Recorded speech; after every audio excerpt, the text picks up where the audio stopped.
토요 비전 새벽 예배입니다. 공식적으로. 그래서 방학이 끝나가기 때문에 오늘 마지막으로 갖게 되는데, 오늘 예배에 참석하신 여러분 모두에게 하나님의 은혜가 그리고 풍성이 많은 시간 되기를 바랍니다. 그래서 오늘 말씀은 은혜를 사모하는 자 되자 하는 말씀을 가지고 나누겠습니다. 새벽 기도에 얽힌 그런 이야기입니다. 서울에 계신 어느 한 유명한 부흥사 목사님이 강원도 춘천 지역으로 집회를 가게 됐습니다. 그분의 말씀을 평소에도 이렇게 좋아하고 사모하던 모 교회에 섬기는 장로님이 춘천에 있는 아들 생각이 났습니다. 그래서 춘천에 있는 아들에게 전화를 걸었어요. 얘야, 너도 아무개 목사님 알고 있지? 예, 알고 있습니다. 그 목사님이 내일부터 춘천 아무개 교회에서 새벽 부흥 집회를 갖게 되는데 내가 네 생각이 났잖아. 그래서 너에게 전화를 거는데 네가 그 집회에 시간 참석을 해서 은혜를 받으면 좋겠다. 그래 특별히 너는 새벽 기도를 빠지지 말고 가면서 은혜를 좀 받으라. 그렇게 이야기를 했어요. 그러니까 이 아들이 아버지의 그 권고 말씀을 듣고는 좀 난감한 거예요. 아버지, 제가 다른 시간은 다 참석을 하겠는데 새벽 기도 시간만큼은 자신이 없어요. 제가 일어날 수 있을지 모르겠어요. 그렇게 이야기를 하니까 아버지가 장로님께서 아들에게 또 그렇게 이야기하는 거예요. 너 새벽 기도 일어나는 거 걱정하지 마. 내가 매일 깨워줄 테니까. 그러니까 이 아들이 또 그러는 거야. 아버지는 서울 계시고 저는 춘천인데 어떻게 깨워주시겠어요? 그러니까 아버지가 말씀하시기를 내가 매일 새벽 4시에서 4시 반 사이에 너에게 전화를 걸어줄게. 그때는 이제 장거리 전화니까. 장거리 전화를 걸어서 너를 깨워줄 테니까 네가 그 전화 벨소리를 듣고 일어나면 되잖아. 근데 말이야, 너 절대로 그 전화 받으면 안 된다. 전화 받으면 전화 요금 나가니까 전화 받지는 말고 벨소리를 듣고 일어나서 새벽 기도를 나가라. 이 아들이 꼼짝없이 아버지의 말씀에 순종을만 했었습니다. 그래서 이 아들이 새벽 그리고 낮 저녁 시간 집회마다 참석을 해서 큰 은혜를 받았다 얘기가 있습니다. 그런 것 같아요. 우리가 무엇이든지 내가 사랑하고 내가 귀하게 여기는 것은 사모하게 돼 있어요. 어떤 사람이 돈을 사랑을 하고 돈을 귀하게 여기면은 그는 돈을 사모하게 돼 있어요. 어떤 사람이 사람을 정말 귀하게 여기면 그 사람을 사모하게 돼 있어요. 마찬가지로 우리가 신앙생활을 하게 될 때 정말로 내가 하나님을 사랑하고 하나님의 은혜를 사모하는 사람은 그 사모하는 것 때문에 그 일을 하게 돼 있어요. 은혜를 받게 돼 있어요. 뿐만 아니고 우리가 신앙생활을 하면서 내가 새벽 기도를 사랑해 보시길 바랍니다. 그래서 새벽 기도를 사랑하고 새벽 기도에 내가 은혜를 원하는 마음이 있게 되면은 새벽 기도를 분명히 사모하는 그런 삶을 살게 될 것이에요. 이게 우리의 습관입니다. 습관이에요. 그래서 여러분들이 오늘 마지막 토요 비전 새벽 기도회를 드리지만 그러나 여러분들이 한번 마음을 가지고 내가 일주일에 한 번은 내가 꼭 한번 나가보겠다 하는 마음을 토요일 아닌 월요일부터 금요일까지라도 한번 그렇게 작정을 하고 그거를 시행을 하노라면은 그 새벽 제단해 주시는 하나님의 은혜가 정말 알날이 성령과 같이 우리들의 마음 가운데 은혜를 그래서 물론 말씀을 들을 때의 은혜도 있습니다. 찬송을 부를 때의 은혜도 있습니다. 그러나 하나님을 개인적으로 만난다는 그 기쁨이 내 마음 가운데 연걸어가기 시작하기만 하면은 이 새벽 제단을 가지는 것이 우리의 인생에 얼마나 기쁨이 되는지 몰라요. 딴 시간에서 찾을 수 없는 그런 기쁨과 은혜가 이 새벽 제단을 통하여 은혜를 받게 되는 줄 믿으시길 바랍니다. 우리 몸에 병이 들어보세요. 그러면 제일 먼저 나타나는 현상이 입맛이 떨어져요. 입맛만 떨어지는 게 아니라 밥을 먹고 싶은 생각조차 들지 않게 되는 것은 우리 몸에 병이 들면 그렇게 된단 말이에요. 마찬가지로 우리의 영적인 우리의 심령에 병이 든다 아니면 우리 심령이 잠을 자게 되면은 그냥 심령이 잠을 자는 것뿐만 아니라 은혜로운 말씀을 들을 때 맛이 없어지는 거예요. 참 희한한 거예요. 우리의 입맛이 떨어지면은 밥이 맛이 없어지는 거예요. 예. 똑같은 밥을 먹는데 마찬가지로 우리의 심령이 졸거나 아니면 잠을 자거나 병들어 있게 되면은 하나님의 그 은혜로운 말씀이 들리는데도 이게 맛이 없어져. 예. 맛만 없어지는 것 아니라 하나님의 은혜를 사모하는 마음 자체가 떨어져 버린단 말이에요. 이게 놀라운 거예요. 놀라운 거예요. 예. 그래서 배고픈 사람이 밥을 먹고 싶어 하게 돼 있어요. 예. 목이 말라 하는 사람이 물을 마시게 되어 있는 것처럼 하나님은 하나님의 은혜를 사모하는 사람에게 은혜를 베풀어 주시는 줄 믿어야만 되겠어요. 예. 오늘 본문의 말씀을 우리가 다시 보게 되면 이렇게 말씀하고 있어요. 나는 목마른 자에게 물을 준다 그랬어요. 예. 목마른 자가 이게 뭐냐는 거예요. 예. 하나님의 은혜를 사모하는 자에게 하나님께서 물을 준다. 여기에 물이라는 것은 하나님의 은혜가 될 수 있겠어요. 마른 땅에 시내가 흐르게 한다 이 말이에요. 땅이 말라야만 거기에 시내가 필요하다는 것이. 그리고 나의 영을 네 자손에게 나의 복을 네 후손에게 부어주리니 그들이 풀 가운데서 솟아나기를 시냇가에 버들같이 할 것이라. 이 말을 풀이하면 너무나 단순한 거예요. 하나님의 은혜를 사모하는 자에게 하나님의 은혜를 주신다는 거예요. 하나님의 은혜를 아무렇게나 여기는 사람에게 절대로 은혜를 주시지 않는다는 말씀입니다. 성령 충만을 간절히 사모하는 사람에게 성령 충만을 부어주신다고 말씀하는 거예요. 하나님의 축복을 간절히 사모하는 자에게 하늘복을 내려주신다는 것이에요. 성경에 여러 인물들이 있습니다만은 야곱이라는 인물을 한번 생각해 보시길 바랍니다. 야곱, 야곱의 형이 누구죠? 야곱의 형? 에서예요. 에서와 야곱을 보면은 윤리적으로 볼 때는 오히려 야곱에게 문제가 많이 있는 사람 아닙니까? 그는 자기의 원하는 거가 있으면 수단과 방법을 가리지 않고 자기 원하는 거를 소유해야만 되고 마음에 품어야만 되고 누려야만 되는 것이 야곱의 인생의 모습이었어요. 그러나 윤리적으로 그렇게 결점이 많았음에도 불구하고 그런 그가 왜 이스라엘이라는 이름을 얻게 됐냐는 것이에요. 왜 하나님이 그렇게 결점이 많은 야곱에게 놀라운 은혜와 복을 허락해 주셨냐는 것이에요.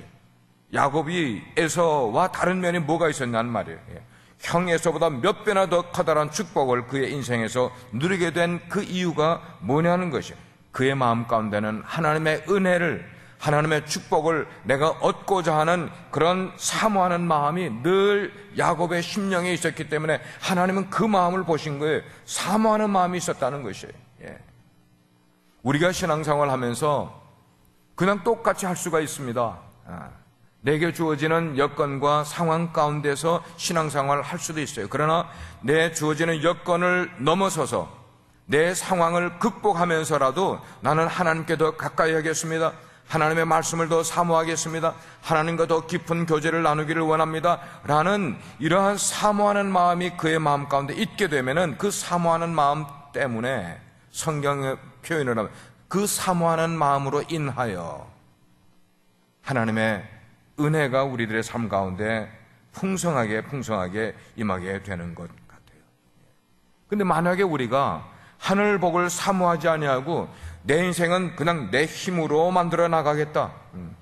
내가 가진 경력과 내가 가진 경험으로 내 인생을 만들어 가겠다. 인생은 그렇게 사는 거야. 내 힘으로 살 수 있어. 라고 여기게 된다면은 그런 사람은 결코 하나님의 사랑과 하나님의 은혜, 우리를 향해서 예비하실 하나님의 축복을 받을 수가 없게 될 것이라는 것입니다.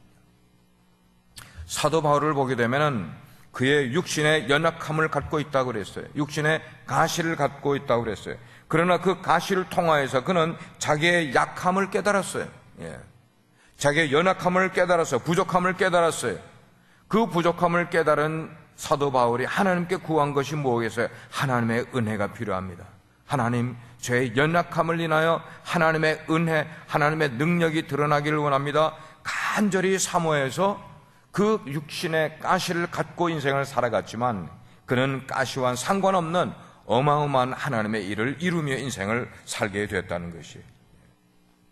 이스라엘 백성들이 바로 왕의 그 핍박과 그 학정 이런 것을 통해서 하나님을 더 사모하게 됐어요. 하나님을 더 부르짖고 찾게 되었어요. 마찬가지로 하나님께서는 오늘을 살아가는 우리들에게 때로는 고통을 통해서요, 때로는 우리 인생의 실패를 통해서요, 때로는 우리 인생의 어떤 슬픈 일을 통해서 우리로 하여금 뭘 찾기를 원하시는가? 하나님을 찾기를 원하시는 거예요. 하나님의 은혜를 사모하기를 원하십니다. 예를 들게 되면은 우리가 인생 살아가다가 어떤 사람은 사랑에 실패하는 사람이 있어요. 인생을 살아가다가 어떤 사람은 사업에 실패할 수가 있어요. 인생을 살아가다가 우리는 어떤 사람과 깊은 관계를, 교제를 맺고 가다가 그 관계가 이그러질 때도 있단 말이에요. 믿었던 것이 내 생각대로 되지 아니하는 그런 것 통해서 마음 가운데 절망과 슬픔을 가질 때가 있어요. 그러나 그런 일들을 우리가 겪게 될 때에 그 어려움과 실패와 낙심되는 그 절망적인 순간을 통해서 우리가 누구를 더 찾게 만들어 주시는가 하면 하나님의 은혜를 더 찾고 간구하는 인생으로 만들어 주신다는 것이, 이게 놀라운 은혜의 방편이 되겠다는 것입니다. 왜냐하면 참된 구원과 평안은 인생에서 오는 것 아니라, 세상에서 오는 것 아니라 참된 구원과 평안은 오직 하나님께로부터 우리에게 오는 것이기 때문에 우리가 그것을 간구해야만 된다는 것입니다. 우리 주님께서는 주님의 신부된 우리 그리스도인들이 누구보다도 누구를 사랑하기를 원하시는가? 주님을 사랑하기를 원합니다. 주님을 사모하기를 원하십니다. 그런데 만약에 우리가 바람난 여자처럼 말이죠, 주님을 사랑하는 대신에 세상을 더 사랑하는 거예요. 때로는 명예를 더 사랑할 수가 있고, 물질을 더 사랑할 수가 있고, 세상의 어떤 것들을 주님을 사랑하는 것보다 더 사모하고 사랑하게 되면은 야고보 4장 말씀에 의하면은 이것을 영적인 간음하는 것이라 말하고 있어요. 영적인 간음, 하나님과 원수가 되는 것이에요. 그러므로 하나님께서는 목마른 자에게 물을 준다고 말씀을 하셨어요. 마른 땅에 시내가 흐르게 한다고 말씀하셨고, 나의 영을 내 자손에게, 나의 영이라는 것은 성령입니다. 성령을 내 자손에게, 나의 복을, 하늘 복을 내 후손에게 내리겠다고 우리에게 말씀하고 계시는 것이에요. 자, 그러면은 하나님의 은혜를 사모하는 자에게 그럼 어떤 축복을, 어떤 은혜를 우리에게 주시냐 하는 것이에요. 몇 가지로만 짧게 살펴보려고 합니다. 첫째는 새 힘을 주신다고 말씀을 하고 있어요. 우리가 잘 아는 이사야 40장 30절 말씀에 이렇게 말씀하고 있어요. 소년이라도 피곤하며 번비하고 장정이라도 넘어지고 쓰러지되 오직 여호와를 앙망하는 자는 새 힘을 얻으리라. 아멘. 아멘. 여호와를 앙망한다는 것은 우리의 사모하는 것이 지나칠 정도로, 하나님을 사모하는 것이 지나칠 정도로 그렇게 마음 가운데 깊이 사모하는 사람은 우리 인생에서 넘어질 일이 있어도 일어난다는 것이에요. 쓰러질 일이 있어도 다시 일어나게 만들어 주신다는 것이에요. 그렇습니다. 하나님을 앙망하고 하나님을 사모하는 사람에게는 세상의 돈이나 세상의 어떤 명예나 아니면 권세를 사모하는 사람이 그렇게 그런 것을 추구하고 사모하다가 그것 때문에 넘어질 때가 있고 그것 때문에 쓰러질 때가 있지만, 그러나 하나님의 은혜를 사모하고 살아가는 사람은 넘어질 때에 넘어지지 아니하고 일어날 수 있는 새 힘을 누가 주신다고요? 하나님이 주신다고 우리에게 말씀을 하고 있는 것입니다. 사랑하는 여러분, 우리가 인생을 살면서 예수를 믿고 하나님의 자녀가 되었음에도 불구하고 세상 사람들과 동일하게 우리가 넘어질 일을 겪을 때가 있잖아요. 우리도 쓰러질 때가 있잖아요. 우리도 인생의 기진맥진에서 고뇌에서 정말 넘어져 힘을 잃어버릴 때가 있지 않겠냐는 거예요. 그때에 하나님을 사모하지 않는 사람은 그 시련 속에서 일어나지를 못해요. 헤어나지를 못해. 그러나 평소에 하나님을 깊이 사모하는 자는 소년이 힘을 얻는 것처럼, 독수리가 날개치며 올라가는 것처럼 새 힘과 능력을 주신다고 말씀을 하고 계시더란 말이에요. 시편 기자가 이런 말씀을 하였어요. 나의 힘이 되신 여호와여, 내가 주를 사랑하나이다. 나의 힘이 되신 여호와여. 여러분들이 때때로 지치고 곤하고 어려워질 때에 그런 낙심될 때, 그래서 나에게 위로될 사람이 내 주변에 아무도 없다고 느껴질 때에 나의 힘이 되시는 여호와 하나님을 찾아보시기를 바래. 내가 주님을 사랑한다고 고백해 보시기를 바래. 그렇습니다. 하나님을 앙망할수록, 즉 하나님을 사랑하고 하나님의 은혜를 사모할수록 우리는 남들이 누리지 못하고 받지 못하는 그런 영적인 힘과 우리 능력을 우리들의 삶 가운데 얻게 되지만, 하나님 아닌 세상의 어떤 것들을 더 의지하고 사모하게 될수록 점점 더 spiritual power, 우리의 영적인 능력은 점점 이렇게 떨어지게 되는 것임을 우리는 깨달아야만 하는 것입니다. 새 힘을 얻게 된다고 그랬어요. 두 번째는 하나님의 은혜를 사모하는 자는, 한번 따라 하시길 바랍니다. 수치를 당치 않는다. 다시 한번 더, 수치를 당치 않는다. 여러분 인생에서 수치를 당해본 적 있습니까? 가끔씩 이제 그런 그 대화를 나누다 보면은, 수치를 당할 때가 있어요. 그런데 이사야 49장 23절 말씀 보니까, 나를 바라는 자는 수치를 당하지 아니하리라 그랬어요. 여기 나라는 거 하나님이지 않습니까? 바란다는 게 뭐예요? 사모한다는 거예요. 하나님을 사모하는 자는 그의 인생에 수치를 당하지 아니하리라. 제 인생에서 정말 제가 하나님께 소원하고 바라는 것 있으면은, 하나님이여, 제가 목사의 삶을 살아가는 동안 수치를 당치 않게 해주십시오. 제가 때때로 기도해요. 수치를 당치 않게 해도. 하나님의 자녀되고 하나님의 신부된 성도가 예수님보다 세상을 더 사랑한다, 하나님의 은혜보다 세상 명예나 물질이나 자기 자신을 더 사모하게 되면은, 성경 말씀에 의하면은 그렇게 인생을 살다가는 수치와 욕을 당하게 된다고 말씀을 하고 있어요. 정말로 하나님의 백성인 이스라엘 백성들이 세상에서 수치를 당하고 그리고 욕을 얻게 될 때, 그것은 하나님의 어쩌면 징계라고 볼 수도 있었어요. 때때로 이스라엘 백성들이 하나님의 은혜를 경험을 함에도 불구하고 세상을 더 사랑한 적이 있지 않았습니까? 성경에 보면 얼마나 그 열왕기 상하, 역대 상하를 보게 되면은 이스라엘 백성들이 하나님의 은혜와 복을 받으며 살아감에도 불구하고 세상을 더 사랑하고 때로는 우상을 섬기고, 이스라엘뿐 아니잖아요. 그렇게 할 때마다, 하나님을 멀리 떠난 삶을 살 때마다 하나님의 징계가 어떻게 임하는가를 우리는 성경을 통해 너무나 잘 알고 있지 않습니까? 언제나 하나님께서는 이방 민족을 들어서 하나님의 백성인, 선택한 백성인 이스라엘을 쳐서 그들로 하여금 이방 백성 앞에 뭘 당하게 만들었어요? 수치를 당하게 만들었다는 거죠. 이 수치라는 단어를 우리는 생각해야만 되는 거예요.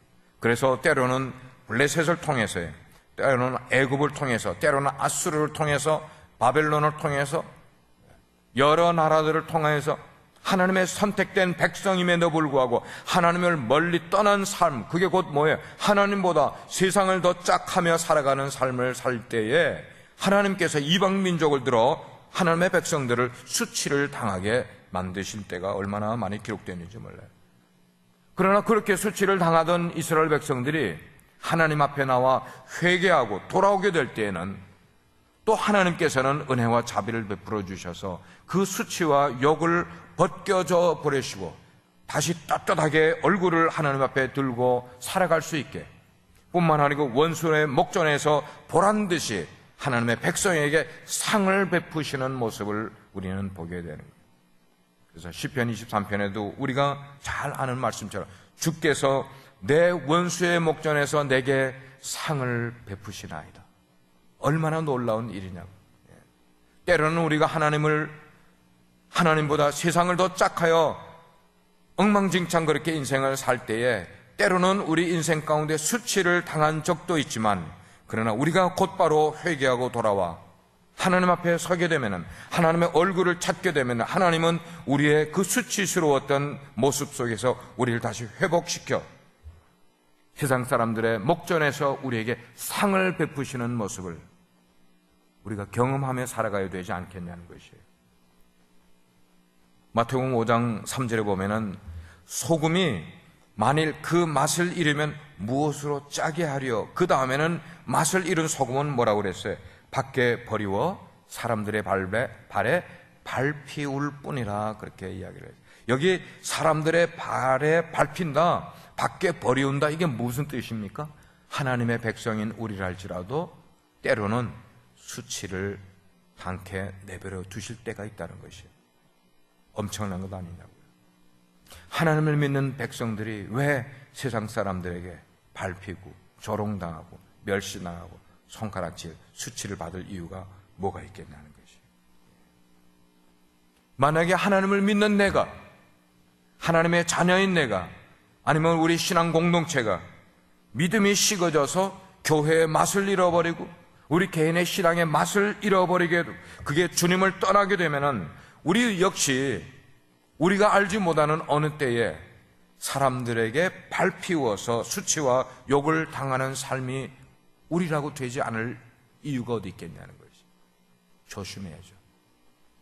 조심해야죠. 그러므로 우리가 세상, 즉 마귀에게 짓밟혀서 수치와 욕을 당하지 않기 위해서는 매 순간마다, 그래요, 매 순간마다 주님을 전심으로 찾는 거예요. 하나님의 은혜를 사모하는 거예요. 우리가 이 예배당에 나올 때마다 정말 하나님의 은혜를 깊이 사모하면서 나오는 삶을 살아요. 그렇게 되면은 하나님께서 걸음더미에 앉아있던 자라 할지라도 우리를 옮겨서 존귀한 자리로 우리를 앉게 만들어 주실 거는, 우리가 마음 가운데 정말 외침이 있고 고백이 있다면, 하나님, 만약에 물을 떠난 고기가 살아갈 수 있는 기회가 있을지 모르지만 저는 하나님의 은혜를 떠나서는 한 시간도 저는 살아갈 수가 없습니다 라는 고백이 우리 가운데 나올 수 있는, 그 정도로 하나님의 은혜를 사모하며 하루하루를 그렇게 한 시간을 살아가는 자가 된다면 하나님의 은혜가 우리 가운데 능히 있지 않겠냐는 것이에요. 세 번째로, 하나님의 은혜를 사모하는 자에게 성경은 구원을 얻게 하신다고 말씀을 하고 있어요. 이사야 45장 22절에 그렇게 나와 있어요. 땅 끝의 모든 백성아, 나를 앙망하라. 그리하면 구원을 얻으리라. 어떤 죄인이었다 할지라도, 창기였다 할지라도, 사람들에게 손가락질 받는 사람이었다 할지라도, 도둑이었다 할지라도, 아니면 부자라 할지라도 하나님의 은혜를 그의 삶 가운데 사모하기만 하면 우리가 이전에 살아왔던 세상적인 그 모든 삶의 죄, 이 모든 것을 주님의 보혈로 다 씻어주시고 구원해 주신다고 말씀을 하고 계십니다. 그러나 반면에 내가 우리의 의를 자랑하면서 내 신앙생활의 어떤 태도를, 공로를 믿으면서 배부른 사람이 밥상을 거절하는 것처럼 은혜를 사모하는 마음이 우리 가운데 없게 된다면 그 사람은 구원을 받을 수 없다고 성경은 말씀을 하고 있어요. 은혜라는 것은 아무런 공로나 아무런 가치를 따지지 아니하고 그냥 값없이 거저 주신다는 뜻이 은혜의 말 속에 있습니다. 그래서 자기의 죄와 부족함과 무능함을 하나님 앞에 내려놓고 깨닫고, 그리고 겸손하게 하나님을, 은혜를 사모하게 될 때 하나님께서 우리에게 은혜를 베풀어 주신다고 말씀을 하고 있어요. 네 번째는 은혜를 사모하는 자에게 천국을 소유할 수 있는 은혜를 주신다고 말씀을 하고 있어요. 예수님이 마태복음 5장에서 산상수훈 말씀 가운데 제일 먼저 하신 말씀이 그게 심령이 가난한 자는 복이 있나니 천국이 그들의 것임이라 그랬어요.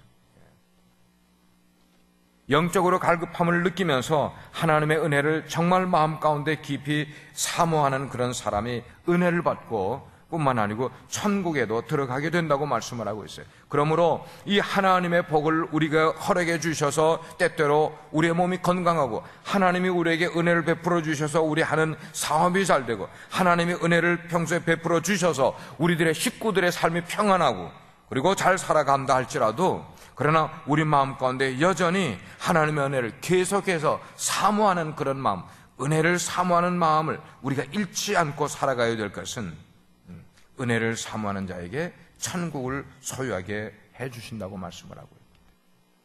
마지막으로 한 가지, 은혜를 사모하는 자에게 하나님께서 성령 충만을 받게 해준다고 말씀을 하고 있어요. 여러분, 우리는 성령 충만이라는 말을 너무나 많이 들었어요. 그래서 성령 충만한 삶을 살아가지 못하는지도 모르겠어요. 너무나 자주 들은 말이기 때문에. 성령 충만을 받고 그리고 하나님을 만나는 체험을 우리가 하기 위해서는 먼저 우리들의 마음 가운데 은혜를 사모하는 마음이 늘 불타올라야만 된다는 것이에요. 예수님이 부활하시고 승천하신 다음에 예루살렘 교회가 때때로 허탈에 빠진 적이 있었어요. 잠깐이지만 예수님이 계시지 않는 그 기간 동안 그들이 신앙생활을 하는 게 허탈감을 느끼게 됐어요. 그러나 주님께서 그 제자들에게 말씀하시기를 성령이 오기를 위하여 기도하라. 성령을 너희들이 받기 전에는 이 예루살렘을 떠나지 말라 그랬어요. 내게 들은 바 아버지의 약속하신 것, 그게 뭐예요? 성령 아닙니까? 그걸 기다리라 그랬어요.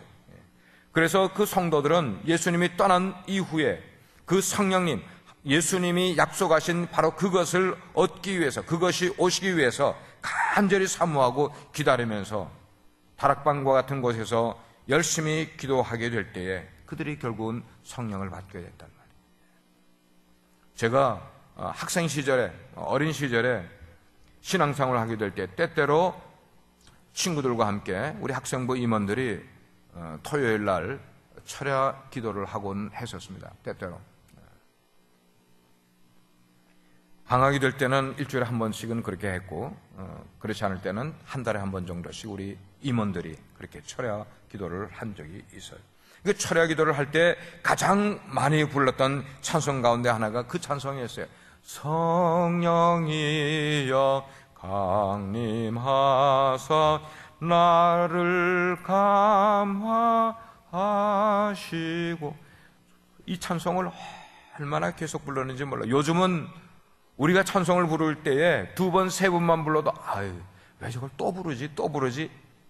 너무 인스턴트에 익숙해져 있는 우리들, 너무나 새로운 것들에 접하는 것을 익숙해져 있는 우리들은 어떤 똑같은 것을 두 번, 세 번만 해도 짜증스러워지고 이게 은혜가 별로 되지 않는 그런 것이 우리에게 굉장히 지금 약점인 거예요. 그러나 저희 어릴 때 찬송 부를 때는 한 곡을 30번 부른 적도 있고 40번 부른 적도 있고요. 한 곡을요. 2시간을 계속 한 찬송을 부른 적도 있고요. 왜 그렇게 불렀을까? 어떻게 그렇게 부를 수 있었을까? 지금으로 생각하면 이해가 되지 않지만 너무나 은혜가 되었기 때문에. 그래서 수십 번을 그걸 부르는 가운데 성령에 대한 성경 구절을 찾아서 우리 성령에 대한 성경 구절을 찾아보자. 그래서 그때는 관주가 제대로 있었습니까? 아니면 성구 사전이 있었습니까? 우리가 기억하는 성령의 단어가 나오는 성경들을 우리 학생들이 찾아가면서 그거를 또 읽고 계속 한 달, 두 달 성령 충만에 대한 것을 사모하면서 우리 어린 그 학생들이 모여 기도를 하고 또 기도를 하던 어느 날 새벽에 철야를 하고 새벽에 성령의 강한 기운을 저를 포함해서 우리 같이 기도하는 우리 학생부 임원들이 동일하게 그걸 느끼는 적이 있었어요. 그 전까지는 신앙생활을 해도 관념적으로 전통적으로 이념적으로 믿던 그런 신앙이었는데 그때의 성령의 강한 기운을 느낀 바로 그때부터 생생하게 성령의 은혜가 내 삶 가운데서 살아나기 시작을 하는 거예요. 눈빛이 달라지기 시작을 했습니다. 우리의 말이 톤이 달라지기 시작을 합니다. 이런 그 기쁨은 정말로 말로 뭐라고 표현하기 어려운 그런 경험들을 학생 시절에 그렇게 경험을 한 적이 있어요. 그때 이후에 제가 생각할 때는 바로 그렇게 성령의 강한 기운을 느꼈던 바로 그 이후부터 지금까지 성령의 도우심을 힘입는 저 자신을 보게 돼요. 그래서 저 자신의 놀라운 변화도 제가 보게 되고 어떤 하나님의 능력을 제가 경험한 것도 제가 깨닫게 되고 그리고 하나님의 축복도 얼마나 많이 받았는지 몰라요. 여러분이 잘 아시는 무디 선생님, 그는 초등학교도 제대로 졸업하지 못한 사람입니다. 그러나 열심만큼은 타의 추종을 불허할 정도로 하나님의 일에 열심을 내었던 그런 사람이었어요. 그래서 자기가 학벌이 너무 낮으니까 목사님을 찾아가서 주일학교 교사가 되고 싶은데 내가 아이들 좀 가르치고 싶은 뜨거운 마음이 내 마음 가운데 있으니 나를 주일학교 교사를 시켜달라. 근데 이야기를 해보니까 학벌이 너무 낮아. 초등학교 4학년밖에 중퇴밖에 안 됐단 말이에요. 구두 수성공으로 있는데 주일학교 선생을 시켜주지 않으니까 그러면은 제가 교회 안에서 가르치는 것은 허락되지 않으면은 그냥 긴 의자 하나만 저에게 허락해 주시면은 교회로 들어오는 입구 그 골목길에다가 놓고 아이들을 내가 모아서 교회 나오는 아이들 말고 내가 아이들을 모아서 이 아이들에게 성경을 가르치고 싶습니다. 그럴 때가 17살, 18살 때예요. 그래서 목사님이 허락을 해줘서 너무 그 열정이 강하니까 긴 의자를 하나를 줬어요. 한 주 만에 그 긴 의자 다 채워버린 거예요. 그리고 아이들에게 가르치는데 또 아이들이 또 몰려오니까 의자를 또 하나 갖다 놓고 의자를 또 하나 갖다 놓고 긴 의자를 동네 입구에 교회 들어오다가 난리가 난 거예요. 자, 그런 열심을 가지고 아이들에게 성경을 가르치고 있던 어느 날 한 중년 부인이 무디를 찾아와서 이렇게 이야기를 하는 거예요. 무디 선생, 나는 무디 선생이 성령 충만 받기를 위해서 기도하고 있어요. 깜짝 놀랐어요. 무디 선생. 그 부인 성도님이 그래 자기에게 무디 선생이 성령 충만 받기를 내가 기도하고 있답니다. 근데 그 말이 자꾸만 머릿속에서 되뇌어지는 거예요. 그러면서 마음 가운데 처음 그 얘기를 들었을 때는 좀 불쾌했어요. 내 이 열정을 알아주지도 못하고 말이에요. 내 이 신앙을 이런 것을 알아주지 못하고 그런 말을 들었다는 것이 마음 가운데 불쾌해졌어요. 그러나 그 말씀이 계속해서 머릿속에서 되뇌이기 시작을 하면서 그 다음부터는 스스로 내가 성령 충만해야 되겠고 성령 충만해야 되겠고 무디 선생이 그때는 청년이었는데 말이죠. 그때부터 자기의 신앙에 성령 충만 받기를 기도하기 시작을 했습니다. 하나님 제게 성령 충만 받기를 허락해 주시기 원합니다. 성령 충만하게 해주세요. 그렇지 않으면 정말 내 생명을 걷어가 주세요. 아주 내기를 하면서 하나님께 야곱과 같이 그런 기도를 드렸어요. 그러던 어느 날 자기 친구를 만나기 위해서 뉴욕 거리를 걸어가고 있었는데 갑자기 성령께서 그의 마음 가운데 기도하라는 그런 말씀을 주시는 거예요. 기도해야 된다는, 너무나 기도하고 싶은 열정이 막 일어나는 거예요. 그래서 빨리 가까운 친구 집을 찾아갔어요. 그러고는 그 친구 집에 들어가서 기도를 하는데 그때에 무디 선생이 드디어 성령 충만함을 그가 받았다고 훗날 간증을 했습니다. 그런 성령 충만함이 있은 그 후에 그는 세계를 돌아다니며 주일학교 교사 정도가 아니었습니다. 그 지역을 복음화시키는 일뿐만 아니었어요. 전 세계를 돌아다니면서 복음을 전하는 위대한 전도자가 되었다고 그랬어요. 사랑하는 우리 성도 여러분, 아주 쉬운 것 같지만 여기에 진리가 있는 것 같아요. 하나님은 나 스스로 신앙이 좋은 것처럼 생각하는 교만한 자에게는 사모하는 마음이 없다는 것을 알고 은혜를 베풀지 않으십니다. 그러나 어린아이 앞에라도 내가 은혜를 받으려는 겸손한 마음을 가지고 하나님을 찾는 자에게는 하나님께서 성령의 충만함을 허락해 주시는 줄 믿습니다. 몇 년 전이었어요. 제가 혼자 교회에 있는데 교회 사무실에 노크를 해요. 만나보니까 푸에르토리칸 분이 찾아왔어요. 자기가 푸에르토리칸이라고 이야기를 해요. 근데 교회를 자기가 개척을 했는데 교회를 모일 장소가 없는데 우리 교회를 빌려 쓸 수 있느냐 하는 그거를 타진하기 위해서 저희 교회를 찾아온 거예요. 몇 가지 얘기를 주고받는 가운데 자기는 어느 교단에도 들어가지 않은 초교파래요. 그러면서 우리 교회를 어느 교단에 속해 있는 거, 우리는 SBC에 속해 있다고 이야기를 해줬어요. 신학은 어디서 공부했나고 내가 초교파라고 그러니까 자기는 신학교를 다니지 않았대요. 성경에 신학교라는 말이 어디 있냐는 거예요. 성경에 신학교라는 말이 어디 있냐는 거예요. 베드로, 사도 바울 신학교 다녔다는 말이 어디 있냐는 거예요. 저한테 막 따지는 거예요. 성경만 잘 알면 됐지 왜 신학 공부를 해야만 되는 거예요. 그러면서 서던 베프티스트 컨벤션이 SBC가 예정론을 믿는 것 때문에 자기는 SBC에 가고 싶은 마음도 없고 그냥 초교파로 사역을 근데 그 사람이 이야기하는 거를 이렇게 듣고 보니까 정말로 영적으로 교만해도 너무 교만한 거야. 너무 교만한 거야. 목회도 이제 제대로 해보지도 않은 사람이 말이죠. 교회를 빌려달라고 찾아온 사람이면서 말이죠. 그래서 제가 그분에게 그렇게 이야기를 했어요. 당신에게 한 가지 필요한 게 있는 것 같아요. 그는 예배당이 아니고 내가 볼 때 당신 속에 너무 교만한, 종교적으로 교만한 것이 있는 것 같은데 내가 그 일을 위해서 당신을 위해 기도해 주고 싶다고.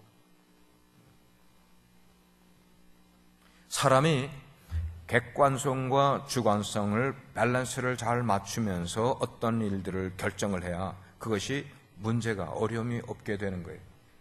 근데 많은 사람들이 이 객관성과 주관성을 밸런스를 맞추지 못하고 주관적인 생각과 주관적인 판단 가운데 일을 그르치는 경우가 얼마나 많이 있는지 몰라요. 우리 인생이 그렇게 살아간단 말이에요. 나의 주관적인 생각이 너무 앞서. 그래서 처음 보는 목사인데도 불구하고 처음 보는 목사에게 자기 얘기를 표현하게 될 때는 늘 주관적인 내용뿐만 아니고 객관적인 상황을 서로가 인정을 하면서 대화를 해야 그 대화가 바르게 이어져 가게 된다는 것입니다. 사랑하는 우리 성도 여러분, 우리는 평생 정말 하나님 앞에서만큼은 우리가 교만하지 않고 하나님의 은혜를 사모하는 마음으로 하루하루를 살아가게 돼요. 그러면 하나님께서 우리에게 뭘 주실까요? 새 힘을 주십니다. 하나님이 은혜를 사모하는 자에게 구원을 베풀어 주십니다. 우리의 인생의 삶의 수치를 당치 않게 만들어 주십니다. 천국을 소유할 뿐만 아니고 성령의 충만함을 얻는 삶을 살아가게 만들어 주십니다. 오늘 아침에 이 마지막 토요 비전 새벽 예배 나오신 사랑하는 성도 여러분, 하나님의 말씀 한 가지를 읽고 마치겠어요. 너희가 전심으로 나를 찾고 찾으면 만나리라. 여러분, 이 말씀 기억하시면서 늘 우리들의 삶 가운데 정말 하나님의 은혜를 진심으로 찾고 찾으시는 여러분 되기를 주의 이름으로 축복합니다. 기도하시겠습니다. 은혜로우신 하나님, 지난 방학 동안 우리 빛과 소금의 교회에서 토요일 날 새벽 기도회를 가져왔습니다. 이제 방학이 끝나가면서 마지막 새벽 기도회를 우리가 갖습니다. 그러나 이것이 우리의 행동에 변화가 일어날 수 있는 동기가 되게 하여 주시고 하나님을 더 깊이 사모하는 동기가 되게 하시며 이렇게 새벽 제단을 쌓았던 우리의 모습이 평상시에서도 주중에 어떤 날이라도 하나님과 1:1로 교제하기 위해서 주님의 전을 찾을 수 있는 귀한 성도들의 발걸음 되기를 간절히 기도합니다. 하나님, 우리는 하나님 앞에 자랑할 것이 아무것도 없습니다. 그러나 한 가지, 세상의 어떤 것보다 하나님을 사랑하고 또 하나님의 은혜를 사모하는 인생을 살기 원합니다. 하나님, 우리가 그렇게 세상 보지 않고 하나님을 바라보면도 살아가는 그 가운데서도 인생의 큰 기쁨과 은혜를 경험할 수 있는 저희들을 삼아 주시옵소서.